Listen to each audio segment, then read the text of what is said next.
Muito bem, boa noite. Obrigada pela presença de todos. So hello everyone, thank you for coming. And I can see that some people are outside. So my name is Ana Carla Fonseca.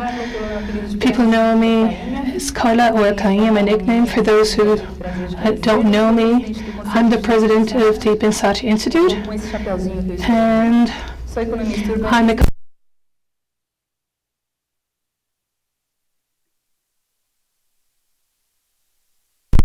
das outras edições, surge justamente uma necessidade de nós discutirmos as relações entre economia, cultura e criatividade no espaço urbano.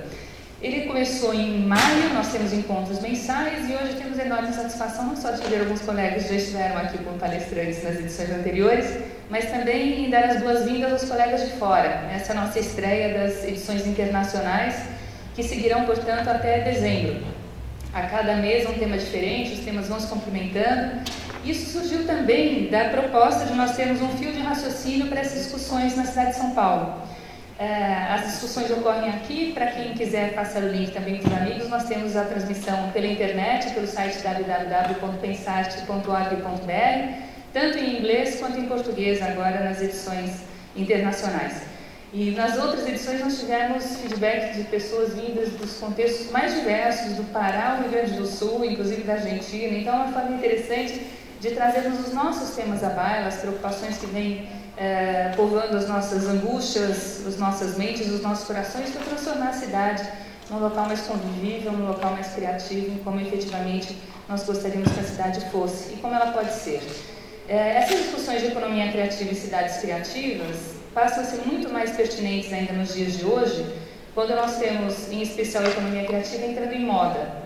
Então, nunca se falou tanto de economia criativa. E isso é ótimo, mas é péssimo. Quer dizer, é ótimo se nós soubermos do que estamos falando, mas é péssimo se virar um modismo, não somente uma moda, e essa questão se esvaziar. Então, é um pouco a responsabilidade compartilhada de nós todos para aproveitarmos esse conceito, o que ele tem de bom, darmos uma filtrada, sempre contextualizado, e incorporarmos isso na nossa economia, nas nossas vidas, na nossa cidade. Essa é a proposta do Conexões Criativas. Então, de novo, muito bem-vindos, é um prazer tê-los aqui.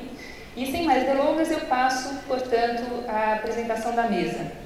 Esse tema, economia criativa muito além dos números, se deve ao fato de que muitas vezes, quando se fala de economia, alguém aqui é economista?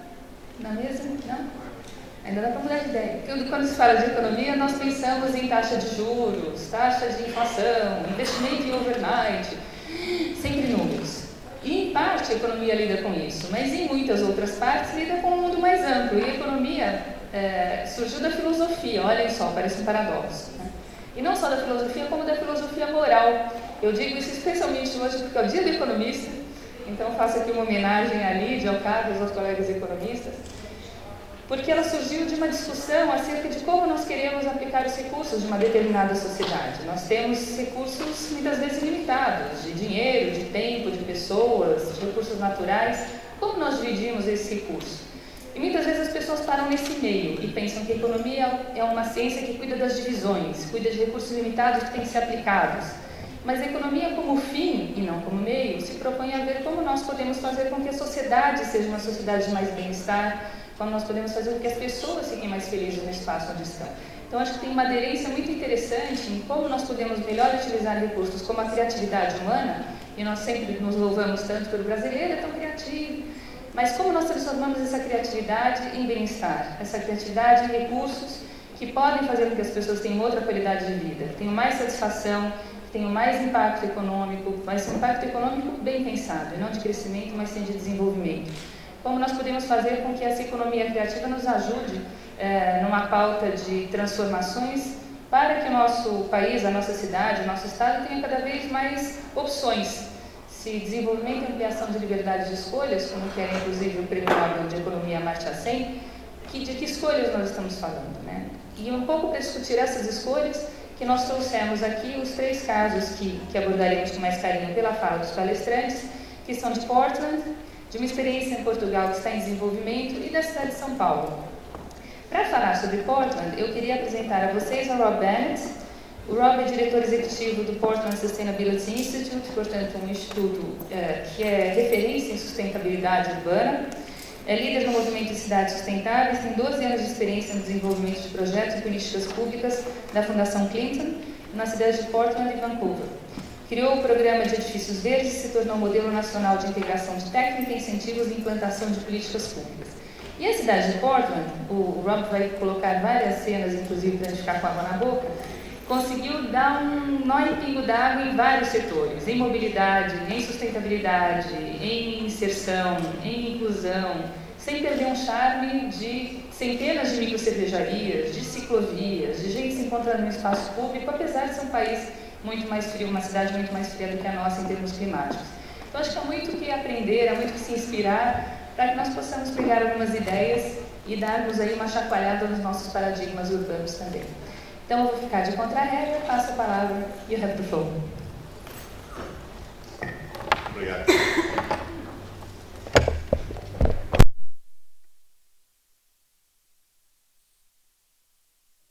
Aqui com vocês em São Paulo, hoje, essa semana, para falar um pouquinho sobre nossa cidade pequena, que é Portland, em Oregon. Quantos já ouviram de falar sobre Portland, por favor? Nossa, quantas pessoas!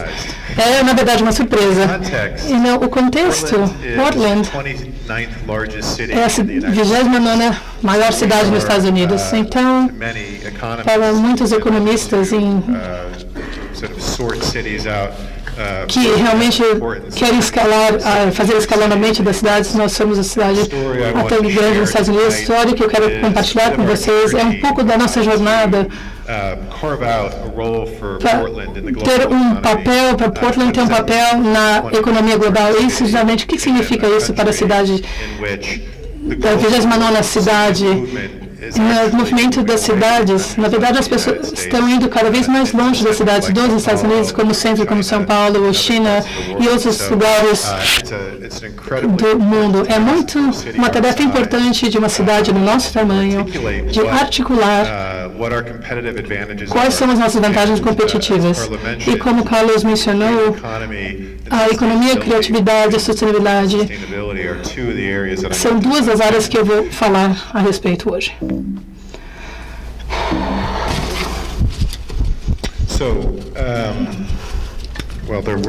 Portanto, estão tentando colocar o nosso slide. Mas, de qualquer forma, eu vou mostrar já algumas imagens de Portland. E eu gostaria de mostrar e fazer uma jornada visual para que vocês possam entender o contexto de Portland. E como nós usamos o contexto de Portland para definir o trabalho que a gente faz. São algumas dificuldades técnicas aqui. Murphy's Law. Lei de Murphy, claro. Bom, eu posso entretê-los um pouco, mas acho que isso não vai ser muito engraçado, porque o inglês não tem muita graça. Bom, enquanto eles estão resolvendo isso, a organização que eu represento foi fundada por Sam Adams. Chama o Instituto de Portland de Sustentabilidade, é uma intersecção entre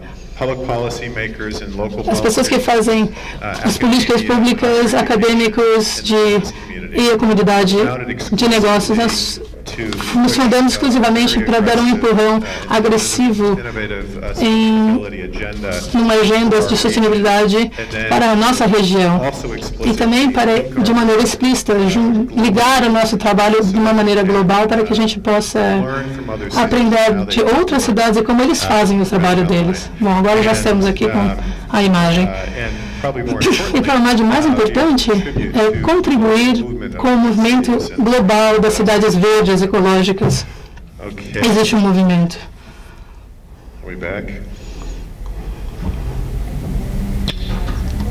Yeah. Well, it should be here. No. We'll get there. Okay. So. I don't know. The other thing we can do too is just go in order. A gente pode ir em ordem. Okay. Bom, de qualquer forma, vamos fazer um ajuste aqui. Portland, no contexto da América do Norte, nós estamos na oeste do Norte Pacífico. É uma área onde existe muitas cachoeiras, é muito tropical, mas num contexto mais perto de Nova Zelândia. Então, essa ecologia, essa área, é muito importante para a cultura do lugar. Essa é a próxima slide. Então, é um lugar onde temos muita água. Temos floresta tropical e também temos área rural muito rica e rodeada por vulcões.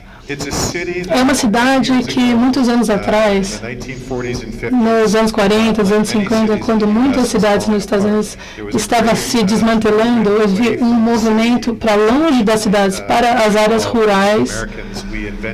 Nós inventamos esse termo subúrbio, muito capital e investimento em desenvolvimento urbano foi para o subúrbio de Portland e o centro começou a morrer. Então, nos anos 70, 40 anos atrás, mais ou menos, um prefeito muito dinâmico, no nosso contexto, Jamie Liner, de Curitiba, é um dos nossos heróis. E da mesma forma, em Portland, Neil Goldschmidt se tornou prefeito aos 30 anos e fez o renascimento do centro. Então, começamos com um plano regional, e levou a investimentos em fazer políticas e regulamentações.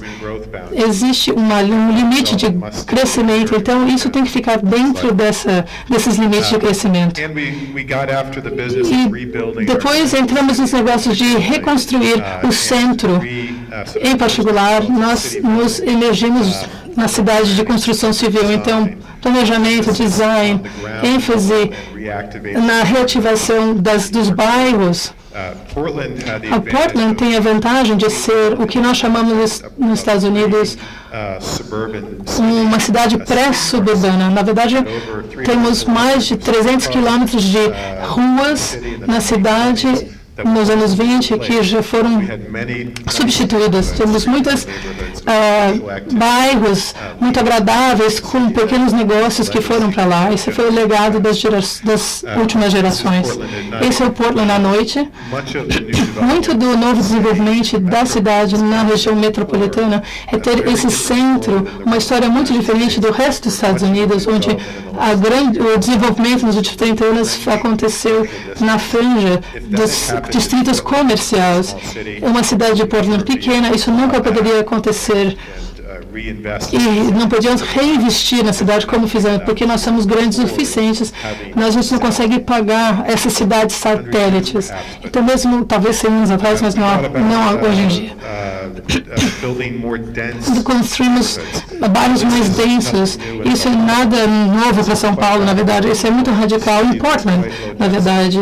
A densidade é muito baixa. Então, isso é uma forma nova de desenvolvimento que emprestamos de Vancouver, Colômbia Britânica, e que nos permite ar circular e vista, tem proporção com atividade de pedestre e uma área no térreo. Nós começamos a investir em construções verdes e infraestrutura verde. Você pode ver que aqui é a área de pedestre e os tetos são todos verdes. Aqui começamos a fazer as ligações entre ecologia urbana e design das cidades. Isso nos ajuda a traduzir investimentos, tipicamente investimentos no chão, para a superfície da cidade. Então, isso, na verdade, é um jardim para, na verdade, absorver chuvas fortes. E não só isso, como ele é bonito, tem um habitat e é integrado. Isso também fornece locais onde as pessoas podem andar de bicicleta e podem caminhar. Também investimos em construções históricas.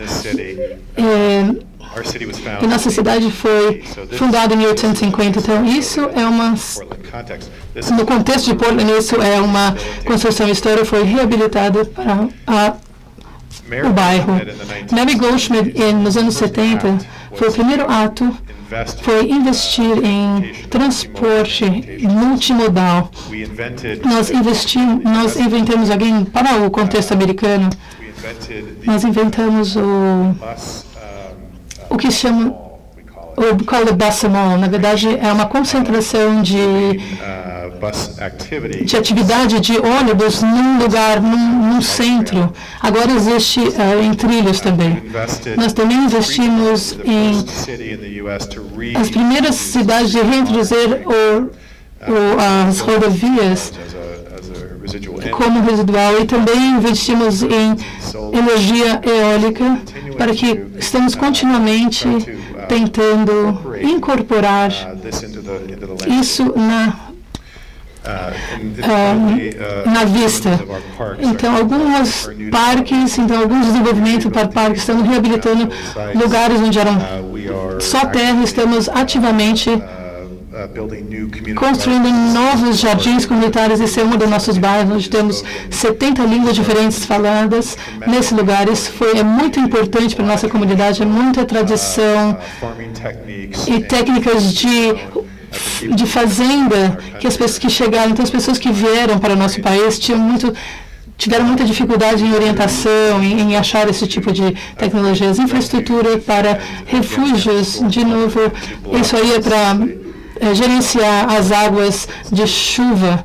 Também fizeram isso, por exemplo, em estacionamentos.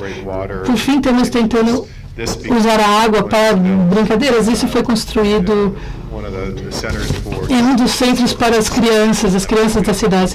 E porque nós não temos, na verdade, praias, essa é uma infraestrutura na qual investimos. Então, esse é só um tour visual de Portland. Eu queria mostrar isso a você para dar um senso do tipo de escala que estamos trabalhando, um tipo de priorização.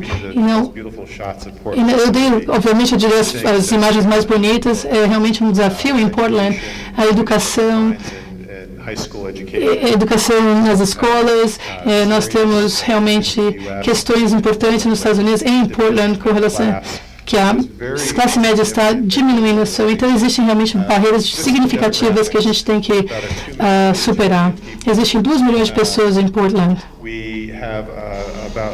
Temos 30% dessas pessoas, um terço da população tem universidade ou mais. $55 mil é a renda, mais ou menos R$110 mil por ano.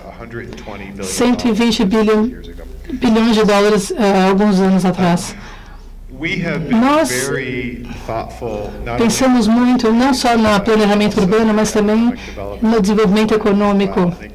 E, de novo, por que a nossa natureza de uma cidade pequena na costa oeste, entre Los Angeles, São Francisco e Seattle e Vancouver, do Canadá, nós temos que competir com cidades muito maiores, com muito mais negócios, densidades maiores do que a gente. Então, a gente pensou realmente em qual seria a nossa vantagem econômica. Então, existem 5 clusters mais importantes que nós organizamos no ecossistema das empresas que fazem esse cluster. O mais significante é Nike, por exemplo, esporte.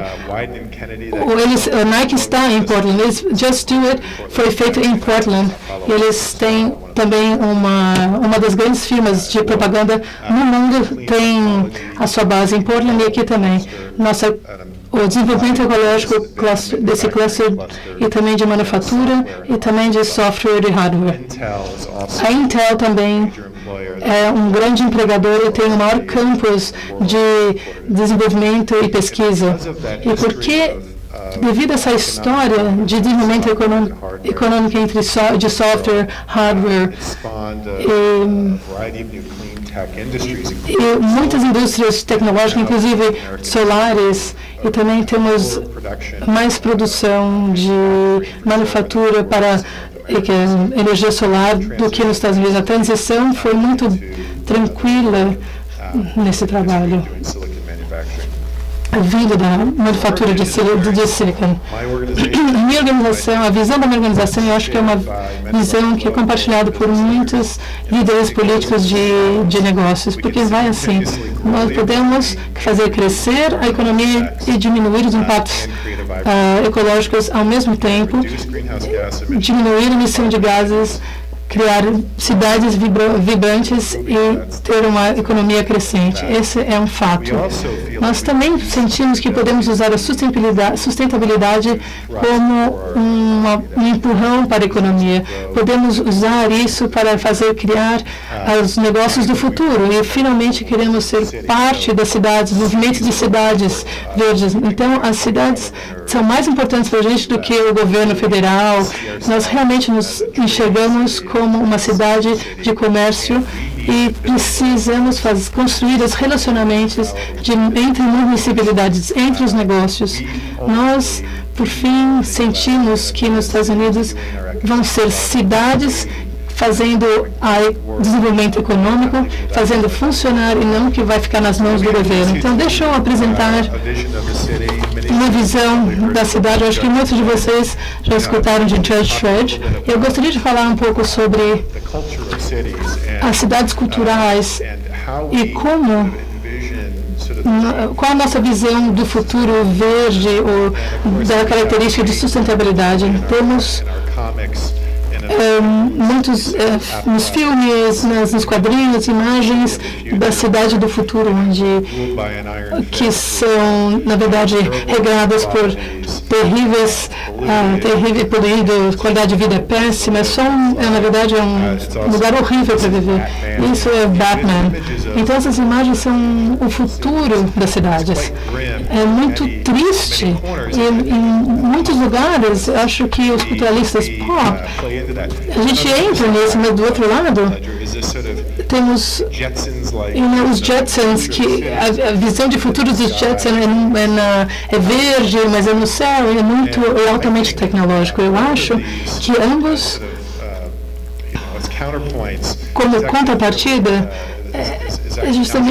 não é exatamente o que vai acontecer. Eu acho que essa citação diz, apesar dessas ideias românticas sobre a natureza, as cidades vão ser muito bem geridas e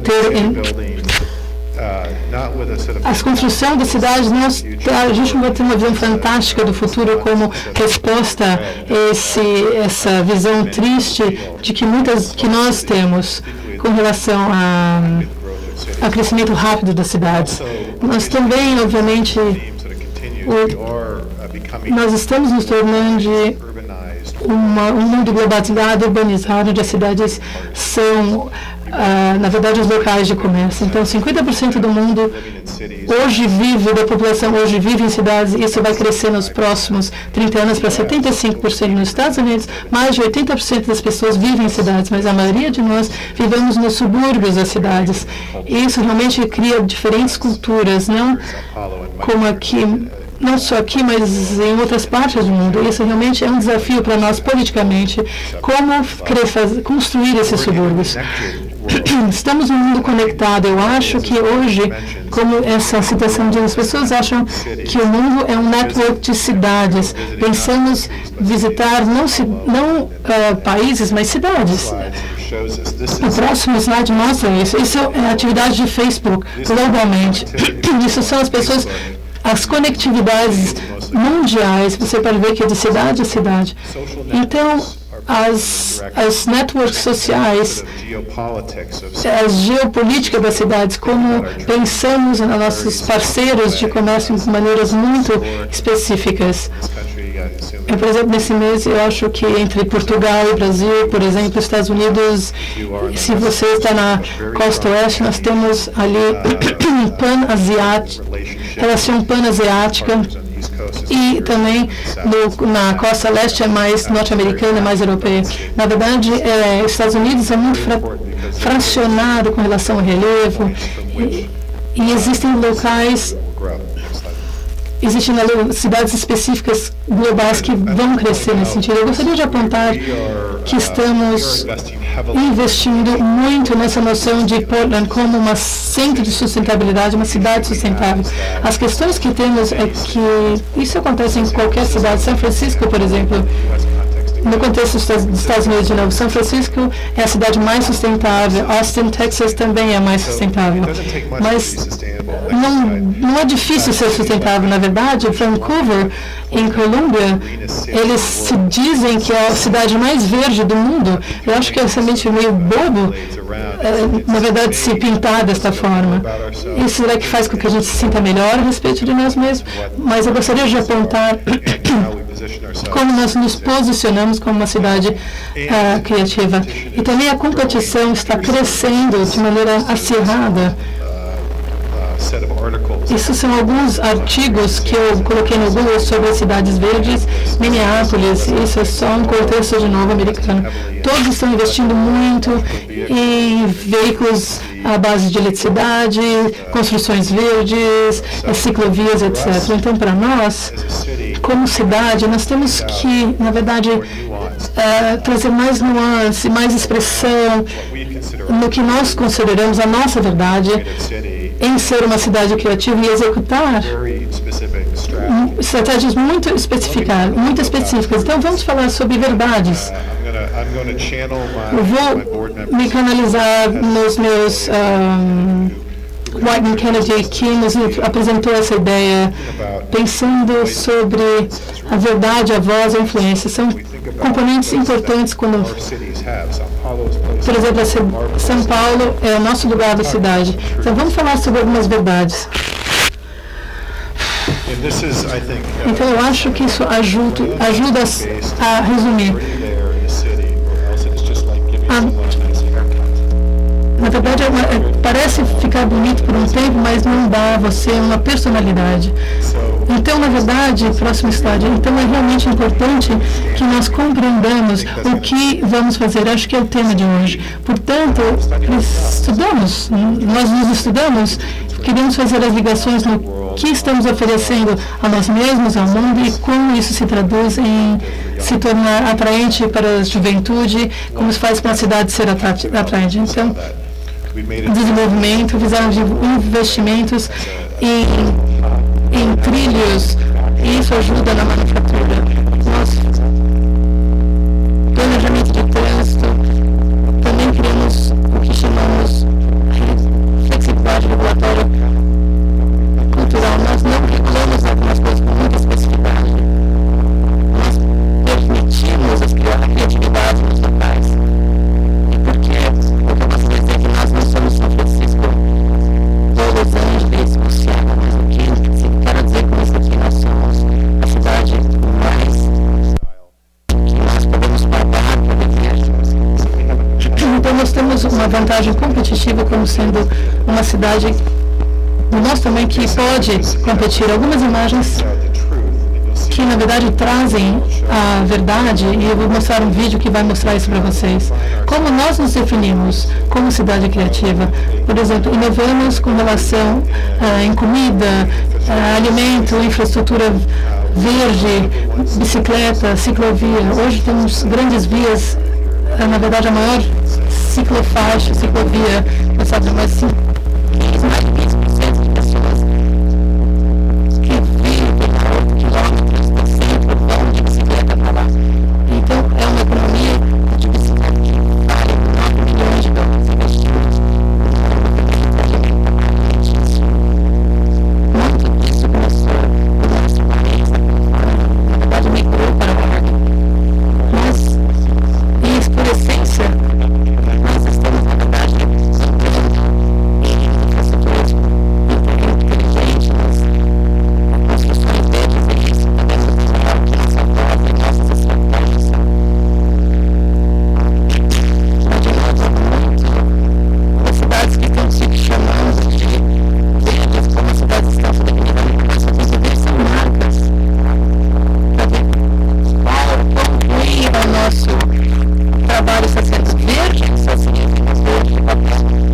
que se diz verde, na verdade, faz um logotipo e pinta de verde. Isso são empresas que estão gastando milhões de dólares para criar uma experiência de marca, e que eles estão fazendo isso de uma maneira que é tão simplista. E você pode ver, na verdade, na Nissan, ou no carro elétrico Walmart, que é uma empresa americana, na verdade pinta de verde e vamos lá. Então a verdade é que ele não está fazendo nada, não está ajudando a influenciar nada, especialmente as pessoas jovens. Quando eles se veem como ecológicos, isso não é exatamente como eles se definem. Então, trabalhando com Nike, como mencionaram, uma das 500 indústrias da nossa cidade, nós, na verdade, trabalhamos como eles se definem. É a agenda verde, exatamente casa com a... Tem um vídeo que vai mostrar isso depois. E, na verdade, como o esporte tem um papel nisso, o entendimento de que eles criaram um mundo melhor, uma iniciativa de mundo melhor. Isso é muito menos sobre ecologia e muito mais o papel que o esporte tem, quebrando barreiras sociais. Se você vai para o slide atrás, isso é como eles definem. Um sapato faz muito e o outro, na verdade, não arrebenta. Não é exatamente ser verde, é a performance. E é alguma coisa que nós podemos aprender das cidades. Próximo slide. E aqui, novamente, a visão perfeita. E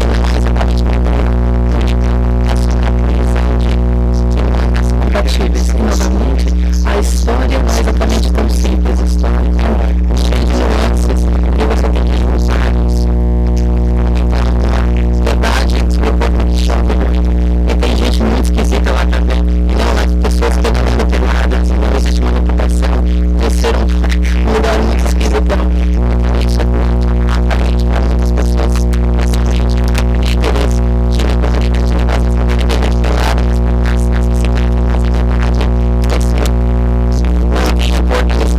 negócios de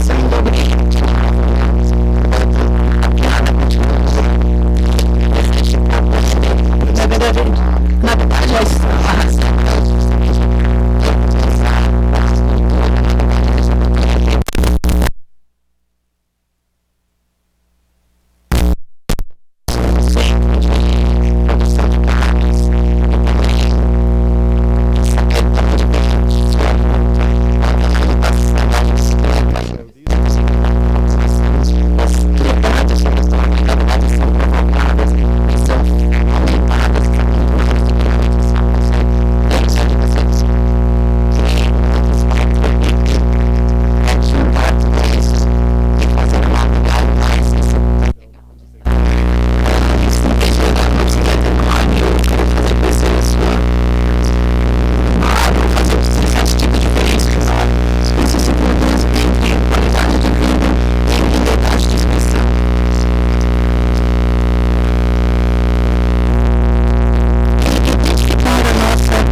Ou influenciar o movimento das cidades globalmente. A minha honra de ser parte, estar aqui com vocês, estar aqui conversando com você, mas acho que o tempo vai dizer se Paulinho vai ou não, na verdade, está indo para um lado significativo, porque existem muitas cidades tentando captar energia criativa, a economia criativa, e também dizer algo de significado em movimento de cidades sustentáveis. Mas a única maneira de influenciar é provar que você está fazendo algo importante. Aqui existe uma série de estatísticas que tem base em equações muito simples. Nós dirigimos menos em pooling do que as cidades americanas médias. Normalmente os americanos vão para o trabalho e andam 22 milhas por dia. Lembra que temos mais de 80% da população na cidade, mas eles vivem no subúrbio da cidade. Nós, na verdade, dirigimos um quarto a menos, então 15 milhas. O que isso se traduz é 1,2 bilhões de dólares na nossa economia. Se você monetarizar a produtividade e tempo que perdido no transporte, vai para 1,4 milhões. Se você tem muita perda de produtividade e qualidade de vida por causa desse transporte, por causa do tráfego. Então, as pessoas têm que fazer é colocar as pessoas perto dos seus trabalhos e tornar mais saudável, não só na questão de qualidade de vida e ser mais saudável, mas também por causa de dinheiro. 2 bilhões, na verdade, nós não temos nenhum tipo de indústria de petróleo, nada. Então nós temos que comprar esse combustível. Esse dinheiro não está no nosso bolso. Então isso se traduz, na verdade, na emissão de gás carbônico. Nossa emissão de gás está caindo desde 1990, 40% per capita desde 1990. Então, nós estamos caindo tão rápido nas emissões de gás, mas existe um benefício residual de você dirigir menos. Nós também somos uma cidade onde se pode andar. Estamos investindo nas interseções entre os bairros. As pessoas podem andar mais. Você pode ver que alguns são cidades no país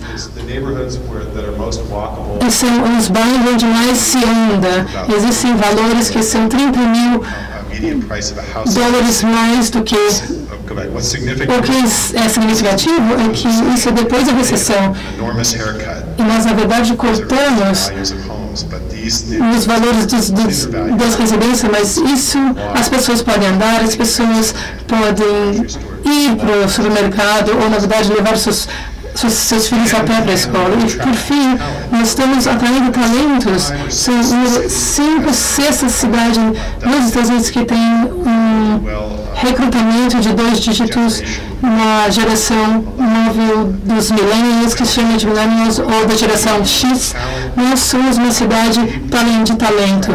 Nós atraímos 25 pessoas de 25 a 35 anos como nenhuma outra cidade no país. É muito significativo se você pensa. E se você pensar que somos a 29ª maior cidade, então atraímos essas pessoas que podiam ir para São Francisco, Los Angeles ou Nova York. Eles são móveis, eles têm a educação de alto nível e eles não querem ir em outro lugar, eles querem ficar lá. Isso é muito importante. Você pode ver a conexão entre a mobilidade das pessoas e a qualidade de vida. Agora, mais de 2 vezes as pessoas estão buscando qualidade de vida na comunidade onde eles estão morando, muito mais do que um trabalho. Isso pode mudar com relação a onde a economia está indo, mas como isso é importante, a concentração é que as pessoas jovens estão popularizando a cidade, no centro da cidade de Portland. E essas pessoas estão alta educação, são móveis, na verdade, as mobilidade, eles iniciam suas próprias empresas, estão recursos, estão se mudando para Portland, estão indo para a cidade, parte central de Portland.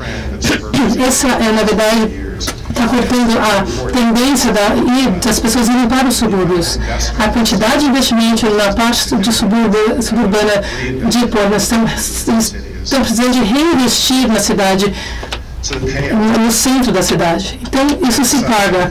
Enfatizar a qualidade de vida. Pode não é um lugar para você ir ficar rico. Na verdade, você vai para Nova York, São Francisco para isso. É um lugar para uma vida, uma alta qualidade de vida. Porque é baixo custo para você começar o seu negócio por causa da cultura do ambientalismo, natureza, e por causa disso nós teremos um centro de nova economia de tecnologia verde. Então somos uma das poucas cidades com maior concentração desses tipos de empresas verdes, e são líderes, e os líderes são muito jovens.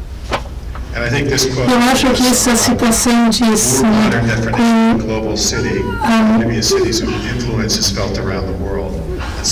eu acho que quanto mais moderna a cidade, a verdade é forte, a sua influência vai ser forte. Não interessa se você é a cidade, a 29ª cidade dos Estados Unidos. Eu queria mostrar um vídeo, não sei se a gente tem tempo ainda. Tem 4 minutos. Just next slide. And this is a promotional video Isso é um vídeo promocional that basically help us que nos ajuda a and tell the story of exportar a nossa estratégia e contar a história de Portland. well, no, that's fine. Next time. Bom, talvez a próxima vez. Ele queria passar um vídeo que conta muito da história. Então, muito obrigado. Look forward to the conversation. Adorei conversar com vocês. Thank you, Rob. Não fiquem com água na boca, a gente vai voltar ao vídeo, assim, conseguindo ver a questão da projeção. O slide que está dentro do slidezinho. A gente vai passar para o Carlos e depois volta para o vídeo do Rob. Então, o Carlos também trouxe uma sessão pipoca para a gente. E a gente junta os dois para ter esse olhar mais fresco sobre a cidade. A apresentação do Rob, eu só alinhavo com a do Carlos, que virá em seguida, é super pertinente para a gente por várias razões. Só que eu não estou ouvindo nada. Não está entrando no meu. Você não está entrando no áudio? Não. Nada? Ah, nada. Não tem que ir para cá?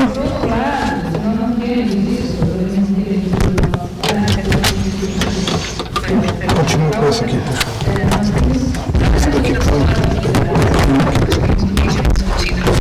Várias edições da Força da Sociedade Civil, a gente consegue pegar no To what extent can really be on top of the companies like they do and the government, so they can really be on board with us, and they're not always the most innovative in terms of new paradigm, so you have to bring them, maybe drive them, but little by little we're feeling that things are being done, and gradually cities are standing out because we're really on top of the civil city. This is especially relevant.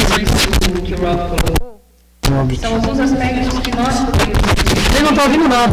criativas. E a primeira Can you hear me now? aquela síndrome de todo mundo precisa Now? Yes? de São Paulo é uma cidade que tem a Vila Madalena. Porque se a gente for discutir as cidades, So if you're here to discuss São Paulo City, and I think it's really what you said a lot about communities, their little rundown and having difficulties. We don't have to focus on the 25 or 34-year-old with higher education. They're mobile. We know how difficult it is to move here and there, for those who don't really belong to the age group of 24 and 35 years old. If you want to make São Paulo a creative city, we have to look at these people as well.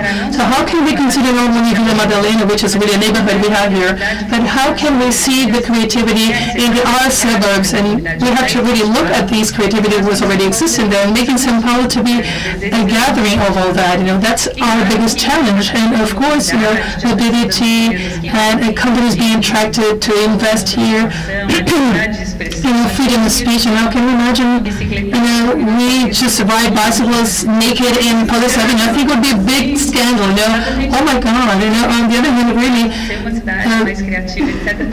we're really important because we're a creative city, so how can we break the paradigm? So to what extent can we really allow ourselves to do so, to be freer, you see? I don't know who here has been living in São Paulo for a long time, people who were born here or who came to São Paulo. But I remember when I was a little girl, it was really hard to walk on the streets and see people wearing shorts or sitting down around tables on the sidewalk. As we see São Paulo getting lighter, becoming lighter, but we have a long way to go. And there's a debate for the end, but I would like to make a question for you, Rob, with regards to the companies. To what extent were they already working on the cities law in case of Nike before this progress, and to what extent they were really attracted to go to Portland because of the innovation? How was this, what was the process, why were they so attracted? Of course they clearly invest more in the environment is really prone to innovation, which is Portland today. So that's the question for you, Rob, for later on. I'd like to have Carlos here. He's an economist. He's a PhD in urban geography for Porto University. He's president of ADIC. He was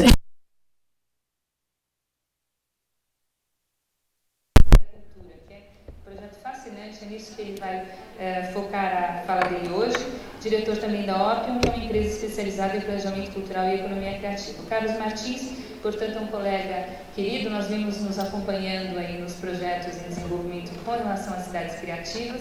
Só trazendo a pauta, que cidades criativas, da forma como a gente está entendendo, ainda que seja para debater, uma cidade criativa é norteada por inovações, que eu acho que é muito do que o Rob colocou aqui, por conexões, que é tudo que ele colocou aqui, e por uma questão que agora vai ser a ênfase da fala do Carlos, que é a cultura. Então, cultura como valores e identidade, cultura também como impacto econômico e cultura como formadora de um ambiente, de um ecossistema mais propício à inovação, à criatividade e à concretização desse nosso bem-estar. Então, a gente vai fazer aí uma complementação das falas do Rob e do Carlos, agora com a experiência de Guimarães. Carlos, por favor. Olá, boa tarde, boa noite. Depois de ouvirem alguém falar inglês, não sei se é mais estranho ouvir alguém falar português de Portugal. Eu podia tentar falar mais doce, mas não consigo manter isso muito tempo. E por isso eu peço a vossa atenção, a tentar lembrar-se como é que falavam os portugueses que vocês conheceram até hoje. E eu posso fazer isso. E queria começar, obviamente, por agradecer a oportunidade de vir cá, aprender, acima de tudo, aquilo que eu não tenho muito a ensinar. Acho que é muito interessante o trabalho que está sendo feito no Brasil, especialmente para a Ana Carla. Tenho imenso respeito, imensa admiração pelo seu trabalho já há muito tempo e tenho seguido atentamente esse projeto e fico muito contente de poder hoje ajudá-lo fisicamente cá. Eu tenho uma longuíssima apresentação que podia durar 5 horas, só para justificar a viagem. São muitas horas de avião e era muito chato estar aqui apenas 20 minutos a falar e ir embora, não merecia sequer o jantar. Mas eu vou tentar ser rápido, o que me vai obrigar a falar rápido e, portanto, a ser menos compreendido. Por isso vamos fazer aqui um equilíbrio entre a minha tentativa de ser claro e a minha tentativa de ser rápido. Aquilo que eu vos tenho a dizer, como a Carla disse, é basicamente um testemunho pessoal. É muito pomposo dizer, como foi dito, que eu estou a fazer um doutoramento em Geografia, mas eu mal comecei. Tenho trabalhado intensamente nos projetos, no terreno, por isso tenho pouco tempo para refletir, para ter a concentração necessária que a investigação obriga. E este projeto que estou hoje a desenvolver é ainda mais intenso, obriga a trabalhar 20 horas por dia, portanto tenho adiado essa componente mais académica do meu trabalho. Por isso, eu tenho alguma prática, mas tenho poucas teorias e não tenho nenhuma certeza sobre estes assuntos. Portanto, o que eu trago aqui não é certeza, é pouca teoria e é uma visão real, de um território real, onde vivem pessoas, onde há trocas, onde há cultura, onde há uma expressão, de uma pequena cidade no norte de Portugal que se chama Guimarães. Nome esse que está muito no Brasil, está presente em muitas pessoas, em muitos lugares, e vem desta pequena cidade da qual eu hoje vou falar, que é, durante o ano de 2012, a capital europeia da cultura. Aparentemente uma coisa extraordinária e, de facto, é uma coisa extraordinária. A minha formação, como disse a Ana Carla, é em Economia. Formei-me na Faculdade de Economia do Porto. Só um pequeno processo pessoal para perceberem o que é que eu estou a fazer hoje e porque é que estou a fazer. Trabalhei depois de algum tempo em consultadoria, em auditoria, numa multinacional americana, na Deloitte. Aos 25 anos pensei que já estava reformado de trabalhar para os outros e decidi criar a minha própria empresa. E o que é que eu podia fazer? Ser concorrente da minha antiga empresa. Com uma nano empresa em Portugal, chamada Feira, na minha cidade de origem, em Santa Maria da Feira. E fui muito feliz durante 3 ou 4 anos nesta empresa, ainda existe hoje, mas faz consultoria empresarial, que é uma coisa que já não me interessa, por isso tenho um sócio e continuo o trabalho. Mas, estranhamente, tinha 28 anos e o prefeito da minha cidade convidou-me para ser concorrente ao município com ele e fui eleito secretário de Cultura, de Turismo, de Desenvolvimento Económico, de Desporto, de Juventude, de Comunicação e de Modernização. Era o mais jovem, tinha que fazer aquilo que os outros não queriam. E a minha primeira experiência concreta, política pública, no território real, foi na minha cidade, como secretário de Cultura. Estive 6 anos a fazer esse trabalho, nesta cidade chamada Santa Maria da Feira, que é uma pequena cidade próxima do Porto, no norte de Portugal, com 150 mil habitantes no município e 10 mil a cidade. Uma média cidade em Portugal, no sentido do território que ocupa, da população, mas o núcleo urbano é muito pouco densa em termos urbanos. E estive lá há 6 anos, trabalhei essencialmente na área cultural e o trabalho foi reconhecido por parte do governo português, que me convidou para ser o responsável da programação cultural de todas as cidades que acolhiam um campeonato europeu de futebol. A Copa Europeia de Futebol, em 2004, foi em Portugal, em 9 cidades diferentes, e o governo me convidou para ser a pessoa que tentava encontrar um programa cultural para os visitantes, para os turistas, para os jornalistas, e que tentasse mudar a ideia que essas pessoas tinham de Portugal. Que não fosse apenas um evento desportivo, que fosse uma forma de reconhecer um país, uma expressão contemporânea, mas também uma tradição, uma herança. E foi este o exercício que fiz durante um ano, foi uma experiência fantástica, o ano correu muito bem. Portugal foi à final, perdeu com a Grécia. Penso que só na economia que não perdeu com a Grécia, mas mesmo assim ficamos em penúltimo.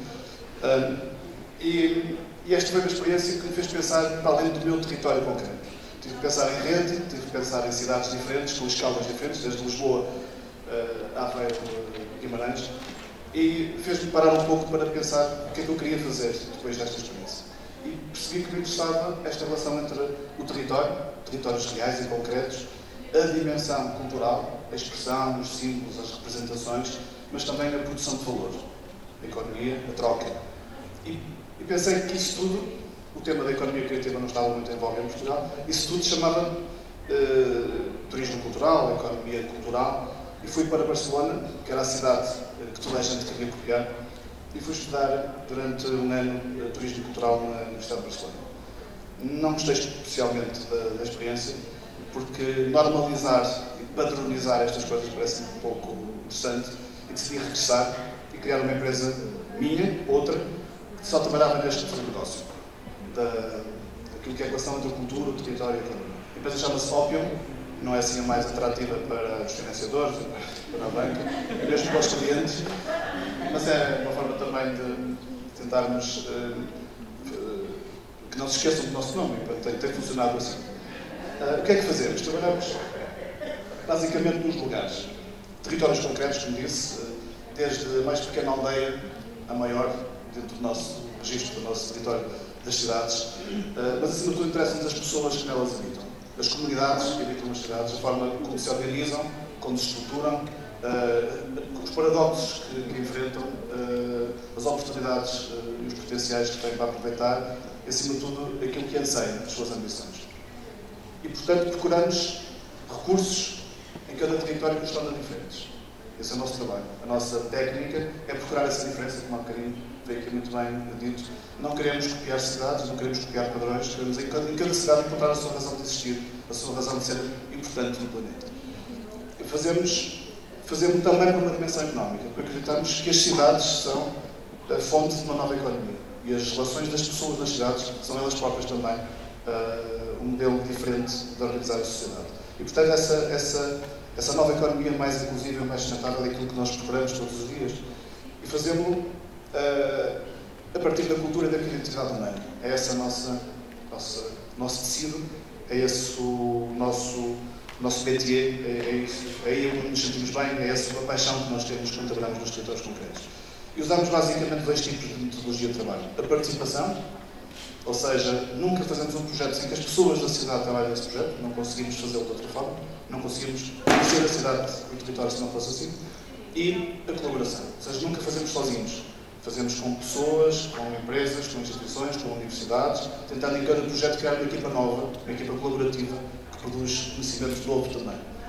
E, portanto, sistematizando o nosso centro é o território, as suas pessoas, a sua cultura, a sua economia, trabalhamos os recursos específicos, os recursos endógenos daquele território, envolvendo a comunidade através de processos participativos e colaborativos. Se tentasse resumir o nosso trabalho, era essa a nossa metodologia. Fazemos alguns projetos, este começou em 2007, portanto é uma empresa relativamente recente. Fizemos um projeto com uma rede de aldeias no norte de Portugal, onde se produz o vinho do Porto, nos espaços rurais. Tentamos também abrir a outras pessoas, a outros ocupantes, a outros habitantes. Fizemos um plano de gestão para a Unesco, do Porto Património Mundial. O Centro Histórico do Porto é Património Mundial. Fizemos esse plano de gerenciamento, de administração. Trabalhámos também a questão dos produtos de proximidade. Fizemos recentemente um projeto em Cascais, próximo de Lisboa, sobre o reposicionamento do mercado, a nova importância que os mercados de frescos podem ter na vida das cidades. Estamos a trabalhar num projeto que é um antigo quartel militar transformado em centro criativo, na cidade de Braga, no norte de Portugal. Fizemos um festival ano passado no sul de Portugal, no Algarve, e gerimos dois festivais em permanência. Um festival que se chama Manobras do Porto, que é todo passado no Centro Histórico do Porto, com mais de 300 entidades, associações, empresas, universidades, que trabalham na organização do projeto em rede, e todo feito por pessoas da cidade para pessoas da cidade, mas tentando, nesse processo colaborativo, absorver também competências que vêm de fora e levar para fora competências que existem na cidade. É um projeto que podem acompanhar na internet, é muito interessante, vai acontecer a segunda edição agora em setembro, e é um projeto que a nossa cara, estamos muito em humor especial para este projeto, e acima de tudo pelas pessoas que nele trabalham. Estamos a começar um outro festival, que se chama o Festival do Norte. No norte de Portugal trabalha o património imaterial, o património intangível do território. Vamos buscar as tradições, os rituais, as memórias, os símbolos e tentar revalorizá-los, envolvendo as pessoas nesse processo, nessa reflexão, nesse debate. Fizemos um trabalho com uma comunidade de pescadores junto ao Porto. Fizemos a semana passada um trabalho com os trabalhadores do estaleiro naval em Viana do Castelo, que teve um destaque. Este é a maior revista cultural em Portugal, do Jornal Público, tem 5 páginas só sobre este projeto. Envolveu um projeto teatral que envolveu os trabalhadores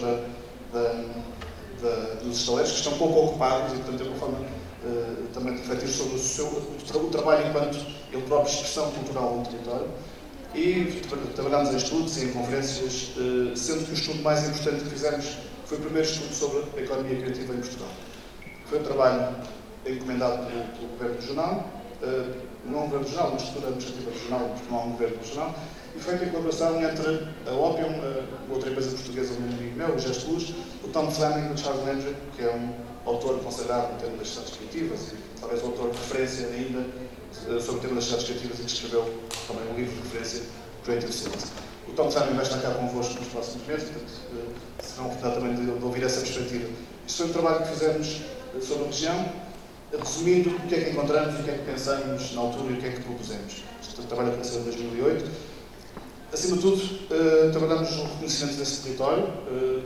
A área metropolitana do Porto tem cerca de 3,7 milhões de pessoas, a cidade é mais pequena, tem só 300 mil, portanto interessava-nos a massa crítica, a criação de valor a partir da intensidade das redes deste território, juntando universidades e juntando cidades, acima de tudo. Tentando perceber que, mesmo na escala, quando é mais pequena, se trabalharmos em lógicas polinucleares, podemos ter uma maior massa crítica e ser mais competitivos. Por exemplo, o Porto tem 200 e poucos mil habitantes, não chega a 300 mil. E às vezes esquece que se trabalhar a sua relação próxima com um território a 1 hora de distância é tão importante como Barcelona ou Madrid.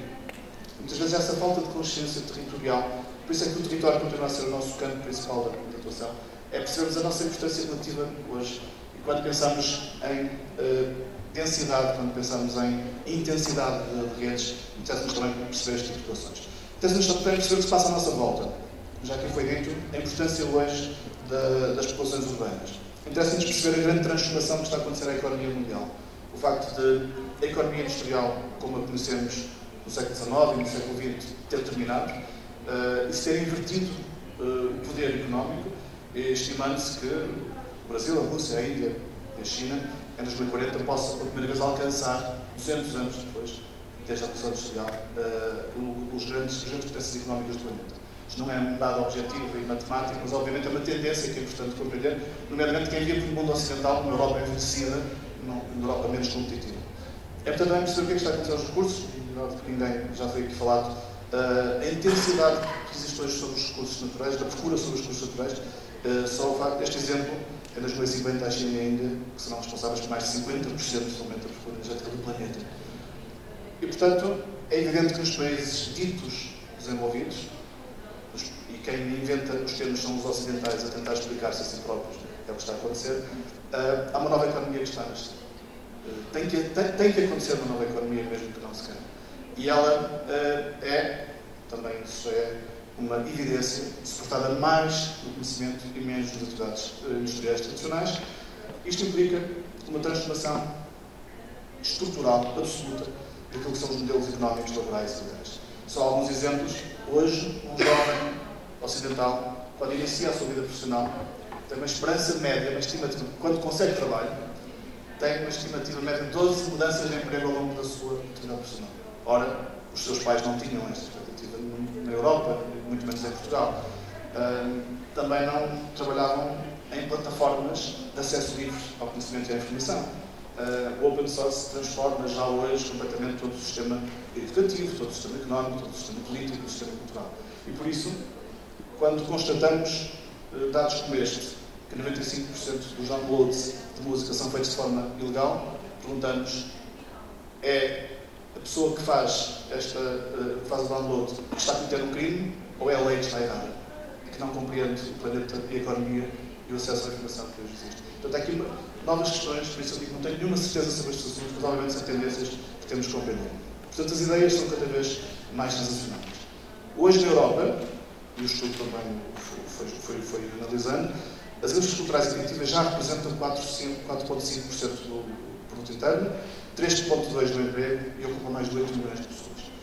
Em Portugal não acontece isto ainda, cerca de metade em termos de percentagem do PIB e percentagem do emprego, mas é um elemento relevante na nossa economia. Mais do que uma crise económica que estamos a viver, de facto estamos a tentar encontrar, é percebermos que economia é essa que estamos a construir e que sociedade é essa que estamos a construir. E, obviamente, não tendo muitas certezas, há 3 ideias que são óbvias. Primeiro, as cidades lideram a nova economia, as pessoas e as suas ideias lideram a nova economia e as ideias elas próprias são o agente transformador e produtor de valor dessa nova economia. E, portanto, o que nós fizemos foi tentar perceber como é que está a nossa região, as nossas cidades, na sua relação, como é que estão na sua relação com este novo contexto internacional. E não estou muito bem. O Norte de Portugal tem hoje o produto interno mais baixo de Portugal, um dos mais baixos da Europa. Tem 42% dos desempregados de Portugal e 1 em cada 3 jovens que tentam entrar no mercado de trabalho não tem emprego. No entanto, contraria o resto do país e até a Europa, noutros dados. É a região mais populosa e mais jovem do país, uma das mais jovens da Europa, tem 25% da capacidade de investigação, 35% das suas unidades e 45% das exportações do país. Então, como é que explicamos este aparente paradoxo? Mais inovação, mais juventude, mais investigação e menos valor económico e menos capacidade de ser competitivo. Porque é um tempo de ajustamento. E o tempo de ajustamento é uma geração. E é um tempo que temos que recuperar, que temos que tentar encurtar, de forma que este investimento público que aconteceu nos anos anteriores tenha algum resultado imediato e concreto. E por isso, só temos trabalhado em lógicas muito factuais e muito objetivas da sociedade. Percebendo como é que é hoje esse tecido económico e porque é que ele ainda não incorporou esse tipo de tendências. Eu dou só um exemplo. O Norte de Portugal hoje representa cerca de 1,2 mil milhões de euros em termos de faturação dos negócios criativos, que dá cerca de 1,3% da economia. Como disse, quando a média europeia é 4,5%, um terço dessa média europeia, mas ainda muito suportado em setores tradicionais dentro dos setores culturais. O produto gráfico, a publicidade, os produtos não suportados em plataformas digitais. Mesmo o design que aqui fala, é um design muito associado à ourivesaria e à produção de ouro e de prata muito tradicional, com pouca incorporação de design. Portanto, do design mais contemporâneo. Portanto, estamos a falar de, apesar de já ter alguma expressão em economia criativa, é ainda suportado no modelo anterior, no modelo mais tradicional, um modelo menos colaborativo, menos aberto às ideias, menos aberto à troca internacional. E é esse o nosso desafio. E, portanto, a pergunta que se coloca é como é que se estimula uma mudança de paradigma, como é que se estimula um cluster, portanto, um conjunto de relações de interdependência dentro da cadeia de valor criativo e uma região concreta. E o que decidimos fazer, no âmbito desse estudo, foi propor a criação de uma plataforma de encontro entre os diferentes atores. O que reconhecemos foi que ninguém se conhecia, ninguém trabalhava em conjunto. Essa plataforma chama-se ADICT, Agência para o Desenvolvimento das Indústrias Criativas. Eu tive a oportunidade de fazer a proposta e caiu-me a responsabilidade de ser presidente a seguir, que é uma função não paga e muito exigente, que realmente tenho pouca disponibilidade para exercer, são poucas pessoas na estrutura. Temos 120 entidades que se associaram a este projeto, desde universidades, a instituições culturais, instituições públicas, empresas, produtores individuais, etc. Temos uma boa plataforma de encontro de trabalho e decidimos uma estratégia conjunta. Estas 120 entidades concertaram uma estratégia única, que resumidamente é esta. pensar que o que nos interessa são 3 coisas. Produzir conhecimento, falta-nos produzir muito conhecimento sobre este tema, a conectividade e as conexões dentro do sistema e deste sistema para outros sistemas, para outros sistemas económicos, e a comunicação, a capacidade de produzir informação, promover os recursos do território. Fazendo isso em 3 dimensões, não apenas na económica, não apenas na questão do PIB, mas também nas pessoas e nos lugares. A economia criativa é diferente das outras, porque o lugar aqui também é um input, também é um insumo, também é uma matéria-prima do próprio processo criativo. Porque ele contextualiza, ele produz os símbolos e os significados que vão produzir valor mais à frente, no sentido estético e ético. E por isso nós trabalhamos na educação, pensamos que não é possível fazer de outra forma.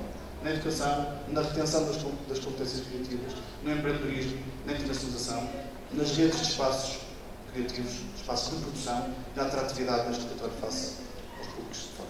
Este é o nosso modelo de trabalho. O projeto mais relevante que está hoje em curso na região, que tem a ver com esta agenda tem um envelope financeiro de cerca de 70 milhões de euros, não sei quanto está em reais, mas são 2,5 mais ou menos, não é? Portanto, são cerca de 60 milhões de euros de investimento público para cumprir esta agenda. O projeto mais relevante é este. O mais relevante em termos de dimensão económica, pelo menos. Que é Guimarães, essa tal pequena cidade, capital europeia da cultura. O que é uma capital europeia da cultura? É um sorteio, é um concurso, é um Deus que envia uma informação à Terra e diz esta cidade é a capital. Não, é um programa político europeu, da Comissão Europeia, mas é o maior e mais conhecido evento cultural da Europa. É aquele que dura um ano inteiro, são 12 meses de programação de uma cidade concreta. Já 46 cidades foram capitais da cultura, para verem, desde Atenas, Florença, Amsterdão, Paris, Berlim, Madrid, etc. Menos cidades europeias, foram quase todas elas capital europeia da cultura. Hoje, cerca de 40 cidades disputam o título e, em média, mais de 500 eventos por ano em cada uma destas cidades.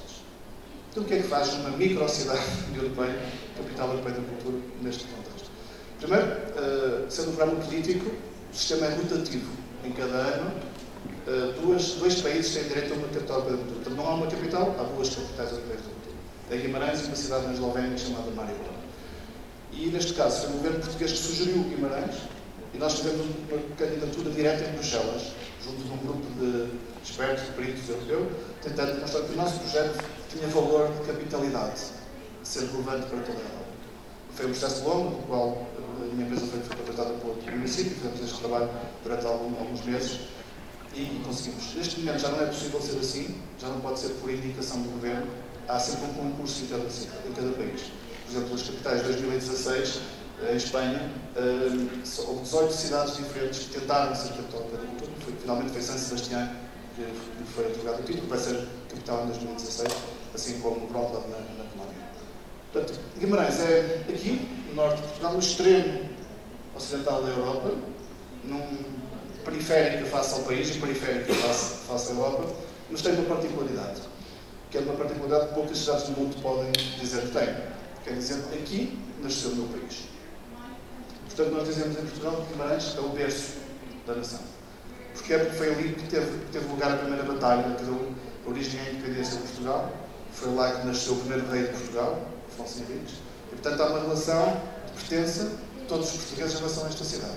Não é por acaso que o nome de Guimarães é para todo mundo, porque essa relação manteve-se sempre na língua portuguesa, manteve-se sempre nos portugueses. Os grandes autores portugueses falam de Guimarães. O Luís de Camões fala sobre Guimarães, Fernando Pessoa fala de Guimarães, Saramago fala de Guimarães, visitou Guimarães. Portanto, há uma relação cultural de todos os portugueses e muitos falantes de português em relação a esta cidade. É uma cidade que tem um património muito bem conservado, património mundial, com a Unesco, com monumentos muito visitados, muito conhecidos. Todos os jovens, todas as crianças portuguesas um dia vão a Guimarães durante o período escolar, faz parte do ritual de ser estudante do ensino básico em Portugal, ir à cidade. Tem um centro histórico muito bonito, muito apropriado pelas pessoas. É uma cidade pequena, com uma escala humana, 160 mil habitantes no município, 60 mil na cidade.